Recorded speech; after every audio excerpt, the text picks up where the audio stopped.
Hello guys, আসসালামু আলাইকুম। কেমন আছেন সবাই? সবাইকে জানাচ্ছি ঈদের শুভেচ্ছা, ঈদ মোবারক। আজ ঈদের দ্বিতীয় দিন চলছে, আর আমি আমার নিজ গ্রাম ভাট্টা গ্রামের ইয়াং জেনারেশনদের নিয়ে চা এবং ঠান্ডার আড্ডার আয়োজন করেছি। তো দেখতে পাচ্ছেন আমাদের গ্রামের যারা ইয়াং জেনারেশন আছে তারা কিন্তু সবাই চলে এসেছে, এবং অনেকে আসতে পারে নাই বিভিন্ন ব্যস্ততার কারণে। তাছাড়া আরও অনেক বেশি ইয়াং জেনারেশনের মিলন মেলা হতো। তো ভাই ব্রাদার নিয়ে আসলে চা আড্ডা দেওয়ার মধ্যে মজাই আলাদা। আমরা যেহেতু গ্রামে বসবাস করি, গ্রামের ভাই ব্রাদার বন্ধু বান্ধব সবাই আছে। আমাদের মাঝে এসে উপস্থিত হয়েছেন আমার বন্ধু ইঞ্জিনিয়ার ফারুক হোসেন। তিনি কিন্তু আমার সাথে আজকের এই চা আড্ডায় তিনি শরিক হয়েছেন। তো সবাইকে জানাচ্ছি আরও একবার ঈদের শুভেচ্ছা। আসলে আমরা সবাই ঐক্যবদ্ধ থাকতে হবে, কারণ 10-এর লাঠি 1-এর বোঝা। আমরা যদি সবাই ঐক্যবদ্ধ থাকি তাহলে আমরা গ্রামের অনেক কিছুই পরিবর্তন করতে পারবো, আর এটা অনেক ভালো দিক। আর আমরা চাই আমাদের গ্রামের উন্নত হোক।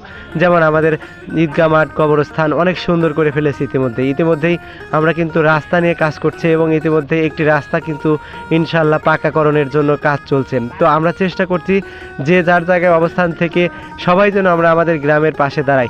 আমার বন্ধু ফারুক ইঞ্জিনিয়ার, উনি একটা গার্মেন্টসের অনেক বড় দায়িত্বে আছে। আমি ওনার কাছে রিকোয়েস্ট করেছি, আমাদের গ্রামে কোনো বেকার যুবককে দেখতে চাই না।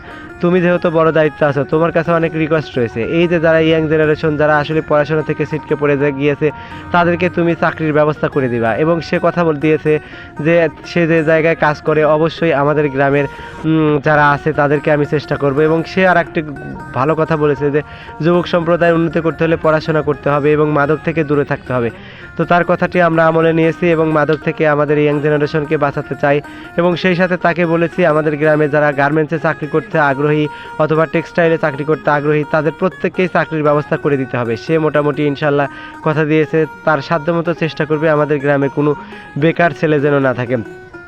তো সব মিলে আমরা কিন্তু চেষ্টা করে যাচ্ছি। আমাদের ভালো ভালো পজিশনে যারা আছে, আমাদের অনেক মানুষ রয়েছে, যেমন আমার শ্রদ্ধেয় চাচা আলহাজ মনিরুল ইসলাম ফকির, তিনি কিন্তু আমাদের গ্রামের উন্নয়নের জন্য বিশেষভাবে কাজ করে যাচ্ছে।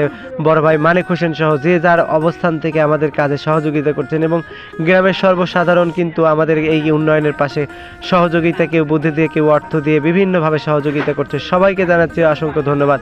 বিশেষ করে আলহাজ মনিরুল ইসলাম চাচা মেয়ের, তো তিনিও অতুলনীয়, তার জন্য শুভকামনা।